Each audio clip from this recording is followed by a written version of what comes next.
ଜୟ ଜଗନ୍ନାଥ ସାଙ୍ଗମାନେ, ମୁଁ ପ୍ରସଞ୍ଜିତ ମୋ ଚ୍ୟାନେଲକୁ ସ୍ୱାଗତ କରୁଛି। ଆପଣଙ୍କୁ ନେକ୍ସଟ ପାର୍ଟରେ କହିଛି ଗୋଟେ ନୂଆ ଜାଗା, ନୂଆ ରହସ୍ୟମୟ ଜାଗାକୁ ନେବି, ତାର ବି କିଛି ରହସ୍ୟ ଜାଣିବାକୁ ଚାହିଁବି। ଆଜି ଗୋଟେ ଆମେ ଆଇଛୁ ନୂଆ ଲୋକେସନ ଆଇଛି ଆମ ପାଖକୁ, ସେ ନୂଆ ଲୋକେସନ ପାଖକୁ ଯିବା। ସେ ନୂଆ ଲୋକେସନ କଣ କି ଜଙ୍ଗଲ ପାଖରେ ନେଇଛି, ସେ ଜଙ୍ଗଲ ପାଖରେ ଗୋଟେ ଘର ଅଛି, ସେ ଘରେ ଭାଇ ରାତିରେ କେହି ଯାଉନାହାନ୍ତି। କେହି ପଛପଟେ ଯାଉନାହାନ୍ତି ପୁଣି ମଶାଣି। ହଁ, ପଛ ଗୋଟେ ମଶାଣି ଲାଗିକି ଅଛି, ତାପରେ ଜଙ୍ଗଲ ପଛରେ ଘରଟା। ସେ ଘର ବି ଆଜି ଯାଏଁ ହେଇଗଲାଣି 7-8 ବର୍ଷ ହବ, ସେ ଘର କମ୍ପ୍ଲିଟ ହେଇପାରୁନି। କାରଣ କିଏ ସେଠି ରହୁଛି ବୋଧେ, ସେ କମ୍ପ୍ଲିଟ କରେଇଦେବ। ଆଜି ଆମେ ଜାଗା ଉପରକୁ ଯିବା। ଲୋକ କହୁଛନ୍ତି ନା ଛାତ ଉପରେ କେମିତି ଠିଆ ହେଇଯାଉଛି। ହଁ, ଛାତ ଘର ଉପରେ ଜଣେ ଭିତରେ ଠିଆ ଅଲଗା ହେଇଯାଉଛି। ବ୍ୟାପାରରୁ ସାଉଣ୍ଡ ଶୁଭୁଛି। ସାଉଣ୍ଡ ଶୁଭୁଛି, ଘର ଭିତରେ କିଏ ଜଣେ ବୁଲୁଛି। ବିଭିନ୍ନ ପ୍ରକାର ଲୋକ କହୁଛନ୍ତି ଭାଇ ରାତି 1-2ଟା ଯିଏ ଯେତେବେଳେ ଯାଉଛନ୍ତି ସେଇମାନେ ହିଁ ଦେଖୁଛନ୍ତି, ସେ କହୁଛନ୍ତି। ଆମେ ଆଜି ଲୋକେସନ ଗୋଟେ ସାଙ୍ଗଟା ଆମକୁ କହିଲା, ଲୋକେସନ ଉପରକୁ ଯିବା, ଦେଖିବା ଭାଇ ଆକ୍ଚୁଆଲି ସେ ଜାଗାର ସତ୍ୟତା କଣ, ଜାଗାର ରହସ୍ୟ କଣ ଜାଣିବା। ଜାଗା ଉପରକୁ ଯିବା, ଦେଖାଯାଉ କଣ ହଉଛି। ଚାଲନ୍ତୁ ସାଙ୍ଗମାନେ ଡାଇରେକ୍ଟ ଜାଗା ଉପରକୁ ଦେଖିବା କଣ ହଉଛି, ତାପରେ ଦେଖିଲା ପରେ ଜଣା ପଡିବ ଆକ୍ଚୁଆଲି ସତ୍ୟତା କଣ। ସାଙ୍ଗମାନେ, ମୁଁ ଟିକେ ଆଗରୁ ଯୋଉ କହୁଥିଲି ଲୋକେସନ ଉପରକୁ ଯିବା କଥା, ଏଇ ପ୍ରପର ସେ ଲୋକେସନ ଉପରେ ଆମେ ଆସି ପହଞ୍ଚିଯାଇଛୁ। ସେ ଲୋକେସନ ଉପରକୁ ଚାଲନ୍ତୁ ଯିବା, ଦେଖିବା ଆକ୍ଚୁଆଲି ତାର ସତ୍ୟତା କଣ। ଆମେ ତ ବହୁତ ଲୋକଙ୍କ କିଛି ଶୁଣିଛୁ, ମୁଁ ଆପଣଙ୍କୁ ଭିଡ଼ିଓରେ କହିଥିଲି। ଚାଲନ୍ତୁ ଆଗେ ଦେଖିବା ଜାଗା ମଧ୍ୟ ଆକ୍ଚୁଆଲି ସତ୍ୟତା କଣ। ହଁ, ସିଏ କହୁଥିଲେ। ହଁ, ଦେଖିବା ଭାଇ କିନ୍ତୁ ରିକ୍ସ ପ୍ରବଳ, କିନ୍ତୁ ଜାଗା ଉପରକୁ ଯିବା, ଦେଖିବା ଆସ୍ତେ ଆସ୍ତେ ଦେଖାଯାଉ କଣ ହଉଛି। ଚାଲନ୍ତୁ ଭିତରକୁ ଯିବା।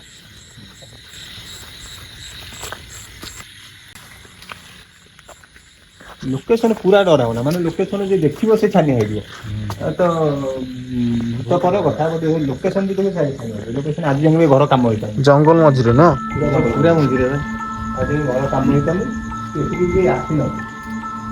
ଦିନ ବେଳେ ଯଦି ଦେଖିବ କିଏ ସେ ଚଳିବାକୁ ଉଠେ, ରାତିରେ କେହି ଏଠି ନାହାନ୍ତି। କେହି ତ ଆସିପାରିବେନି, ନହେଲେ ଲୋକମାନେ କେହି ଆସିନାହାନ୍ତି ବା।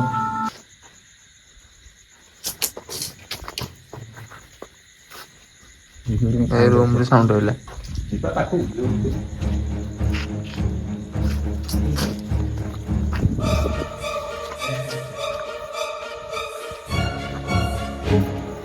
କଣ କରିବେ?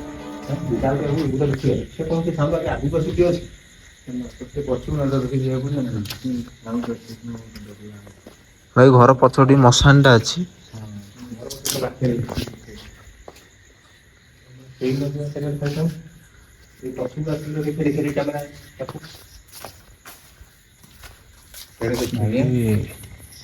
ଭାଇ ଦେଖିପାରୁଥିବେ ଲୋକେସନ। ମଶାଣି ଟା ସେଇପଟେ ଅଛି। ସେଇପଟେ।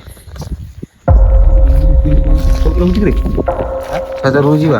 ଛାତ ଉପରକୁ ଯିବା ନା ଯିବାନି?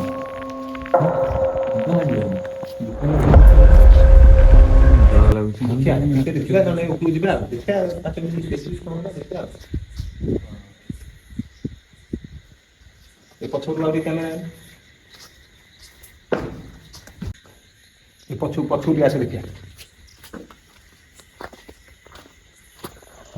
ଏଇପଟେ ଆଡେ ମଶାଣି। ଜୋର ଜାଗା। ପଛକୁ ହେଇ ଯିବା। ଯାଇ ହବନି ଏତେ। ଆମେ ଆରି ଭିତରେ ରହିବା, ଦେଖିବା କଣ ହଉଛି। ଆଉ ପଛକୁ ଗଲେ ଜଙ୍ଗଲ, ତା ଦେହରେ ପୁଣି ପଛକୁ ମଶାଣି ଟା। କଣ କହିବ? କହିହବ କିଏ ଥିବ ନଥିବ, ଜାଗା ବି ଜୀବନ ପଳେଇବ। ଟିକେ ଛାତ ଉପରକୁ ଯିବା କି? ଯୁଆଡେ ତୁ କହିବୁ ସେଇଆଡେ ସାଉଣ୍ଡ ହଉଛି। ଟିକେ କହିବୁ ସାଉଣ୍ଡ ହଉଛି। ଚାଲ ଛାତ ଉପରକୁ ଟିକେ ବୁଲିବା, ତାପରେ ଦେଖିବା କଣ ହଉଛି। ଛାତ ବି ସେତେବେଳେ ଦୁମ ଦୁମ ଯୋଉ କଣ ଗୋଟେ ଶୁଭୁଥିଲା, ମତେ ଲାଗୁଛି ଛାତ ଉପରେ ଛାତ କି ଉପରୁ ଦୁମ୍ ଦୁମ୍ ଛାତରୁ ଶୁଭୁଥିଲା। ବୋଲି ଜଣା। ଛାତ ଉପରୁ ହିଁ ସାଉଣ୍ଡ ହଉଛି।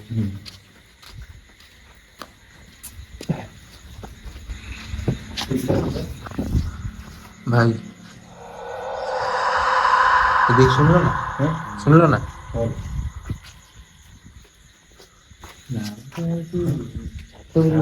ଛାତ ଉପରକୁ ଚାଲୁନ ଯିବା ଦେଖିବା। ହଁ।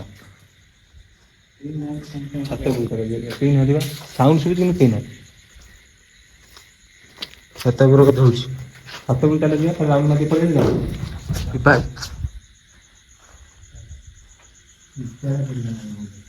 ଇଟା କୋଉଠି କହିଲା ତ କିଛି ନାହିଁ। ଇଟା ପଇଲା କେମିତି? ଇଟା ପଇଲା ଯେ ପଇଲା କୋଉଠି? ଉପରେ କୋଉଠି ଇଟା ଲାଗିନି ନା। ଉପରେ କୋଉଠି ଇଟା ଲାଗିଛି? କୋଉଠି ଇଟା ଲାଗିନି। କାଇଁ ଇଟା ଲାଗିଛି? ଘର ଆ ଦେହରେ ଇଟା କୋଉଠି ହେଲା ଛାତରେ? କଣ କରିବା? ଯିବା ଛାତ ଛାତରୁକୁ ଯିବା ଉପରକୁ? ଦେଖିବା। ଚାଲ ଦେଖିବା। ଏତିକିରେ ଛାତି ଧକ ଧକ ହେଇଯାଉଛି। ଛାତି ଧକ ଧକ ହେଇଯିବନି ଶଳା। ଜାଗା ଖରାପ ଆଉ। ଭାଇରେ।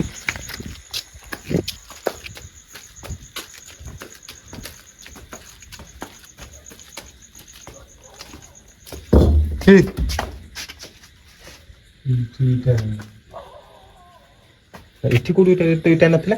ଇଟା ନାହିଁ ଇଟା ନାହିଁ। ଆଉ ଉପରକୁ ଯିବା ନା ଯିବା? ଯିବାନି।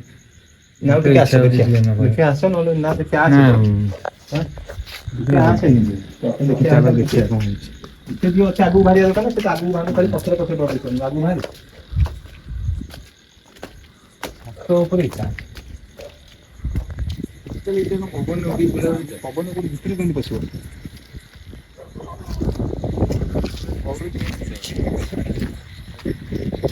ଭାଇ ମାନେ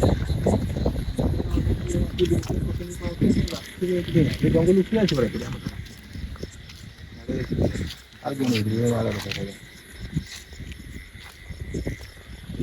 ପୁରା ଜଙ୍ଗଲ ଭାଇ ପଳା ଆଉ କିଛି ନୁହଁ ତଳୁ ପଳେଇ ଏଇ କରୁ କୋଉଠି ସାଉଣ୍ଡ ଶୁଭିଲା ଏଇ କରୁ ନା ହଁ ହଁ ଏଇପଟୁ ନା ତଳୁ ପଳେଇ ତାପରେ ଯୋଉ କଥା ଉପରେ ଆଉ ଗଲା ଚାଲ ଯିବା ହାରି ହଁ ତଳକୁ ଚାଲ ଚାଲ ଚାଲ ଚାଲ ଚାଲ ଜଲ୍ଦି ଚାଲ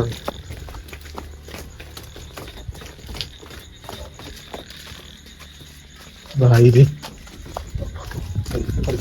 ଭାଇ ପୁରା ତଳେ ଦୁମ ଦୁମ ଯାଉଛି କେତେ ଭିଡ଼ିଓ କର ଏ ଭାଇ ଭାଇ ଆଉ ସେ ଘର ଭିତରେ କିଏ ଅଛ? ଭାଇ ଅଛ କି ଭିତରେ? ନା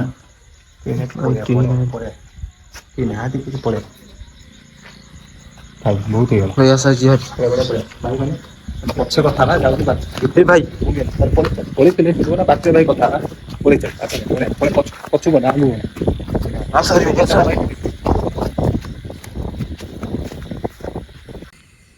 ମାନେ ଆମେ ଜଷ୍ଟ ସେଠୁ 100 ମିଟର ଦୂରରେ ଆସି ଏଇଠୁ ଅଳ୍ପ ବାଟ ଅଛି ଏନ୍ଏଚ୍ ପାଖାପାଖି ଆମେ ପାଖାପାଖି ଅଛୁ ଭାବୁଛୁ ଏବେ ପଳେଇବୁ ମୁଁ ଆପଣଙ୍କୁ ଟାଇମଟା ଦେଖୁଛୁ ଏବେ ବାହାରିବୁ ଆମେ କେତେଟା ଟାଇମ ହଉନି ନା ଗୋଟେ ସାଢ଼େ ହଁ ଦୁଇଟା କି ସାଢ଼େ ଗୋଟେ ଖଣ୍ଡେ ହେଇଯିବନି ବୋଧେ ଏଇଟା ଗୁଗୁଲ ଟାଇମଟା ମାରିଦେବା ଟାଇମ କେତେ ଗୁଗୁଲ ଟାଇମ 1:37 ମାନେ 2ଟା ବାଜିବ ସେ ଲୋକ ଯୋଉ କହୁଥିଲେ କହିଲେ ଦିଟା ଟାଇମ ମାନେ ଅଧିକା ମାନେ ଟିକେ ଡର ଲାଗେ ସେ ଯାଆନ୍ତିନି ଆଉ ସେ ଜାଗାକୁ ଆଗକୁ ତ ଆମକୁ ମନା କରିଥିଲା ଆମର ଯିବାର ତ ଲୋକଙ୍କୁ ଆମେ ଆପଣମାନଙ୍କୁ ଦେଖେଇ ବୋଲି ସେ ଜାଗାକୁ ଯାଇଥିଲୁ ରିସ୍କ ନେଇକି ବଟ୍ ଆପଣମାନେ କେବେ ଚେଷ୍ଟା କରିନି କାରଣ ଆଦେହରେ ବହୁତ ବିପଦ ଅଛି ଆମେ ଯାଇଥିଲୁ ଆମେ ଦୌଡ଼ା ଦୌଡ଼ି ପଳେଇ ଆସିଲୁ ବଟ୍ ଆଉ ଯିବାକୁ ଇଚ୍ଛା ନାହିଁ କାରଣ ଆଉ ଯାଇ ହଉନି ସେ ଜାଗାକୁ ଆଉ ଯାଇ ଛାତ ହଉନି ଉପରେ ଯୋଉ ଦେଖଉଥିଲେ ହଁ ଛାତ ଉପରେ ସେ ଯୋଉ ଝରକା ସାଇଟରେ ଆମେ ଯାହା ଦେଖିଲୁ ଆପଣମାନଙ୍କୁ ଭିଡ଼ିଓରେ ଦେଖେଇବୁ ଆପଣମାନେ ଦେଖିବେ ବଟ୍ ସେ ଜାଗାରେ ଭାରି ରିସ୍କ ସେ ଜାଗାକୁ ଯିବା ମନା ବଟ୍ ଆମେ ଯାଇଥିଲୁ ପଳେଇ ଆସିଲୁ ଆପଣମାନେ ଭାଇ ଯଦି ଟିକେ ସପୋର୍ଟ କରନ୍ତେ ସପୋର୍ଟ କଲେ ଆମେ ଆଉ ଟିକେ ମୋଟିଭେସନ ମିଳନ୍ତା କି ଆଉ ଟିକେ ଦେଖିବୁ ପୁଣି ଆପଣ ନେକ୍ସଟ ଭିଡ଼ିଓରେ ଦେଖିବେ ନୂଆ ଜାଗା ନୂଆ ରହସ୍ୟମୟ ଜାଗା ଉପରକୁ ଆପଣଙ୍କୁ ନେଇକି ଯିବୁ ପୁଣି ନୂଆ ଜାଗା ଦେଖିବେ ଦେଖିବାକୁ ଚାହୁଁଛନ୍ତି ତାହେଲେ ଭିଡ଼ିଓକୁ କମ୍ପଲସରି ସବସ୍କ୍ରାଇବ କରନ୍ତୁ ଏଇଭଳିଆ ଭିଡ଼ିଓ ମାନେ ସବୁ ଏମିତିଆ ଭୟାନକ ଭିଡ଼ିଓ ଏଇଭଳିଆ ଜାଗାକୁ ମାନେ ଯୋଉ ଦେଖିବାକୁ ଚାହିଁଲେ ଆପଣ ଆମକୁ ସବସ୍କ୍ରାଇବ କରନ୍ତୁ ଆମ ସାଙ୍ଗରେ ରୁହନ୍ତୁ ଆଉ ଆପଣମାନେ କମେଣ୍ଟ ଯୋଡ଼ିକି କରନ୍ତୁ ରହିଲେ ଲାଇକ୍ ଆମେ କରନ୍ତୁ ଯୁଆଡ଼େ ଯିବୁ ହଁ ଆପଣମାନଙ୍କୁ ସିଆଡ଼େ ନେଇକି ଯିବୁ ସେମିତି ଆପଣମାନେ ଖାଲି ଯୋଡ଼ିକି ରୁହନ୍ତୁ ବହୁତ ଭଲ ଭଲ ଷ୍ଟୋରି ରହସ୍ୟମୟ ଜାଗା ଆପଣଙ୍କୁ ଦେଖିବୁ ନୂଆ ନୂଆ ଓଡ଼ିଶା ଭିତରେ ଯାହା ଯୋଉଠି ଅଛି ରହସ୍ୟମୟ ଜାଗା ଆପଣମାନଙ୍କୁ ଯଦି ଦରକାର ଆପଣମାନେ ନହେଲେ କମେଣ୍ଟ କୁହନ୍ତୁ ଆପଣ କମେଣ୍ଟରେ ପାଖାପାଖି କହିପାରିବେ ଏରିଆରେ ହଁ ଯଦି କୋଉଠି ଭଲ ସେଇଭଳିଆ ଜାଗା ଥିବ ଯୋଉଠି ଲୋକ ଯାଉନାହାନ୍ତି ଆମେମାନେ ଯିବୁ ସେଠି ଚେଷ୍ଟା କରିବୁ ଦେଖିବା ଆକ୍ଚୁଆଲି ଜାଗା ମଣ୍ଡରେ କିଏ ଅଛି ହେଲା ରହୁଛି ଭାଇ ଜୟ ଜଗନ୍ନାଥ।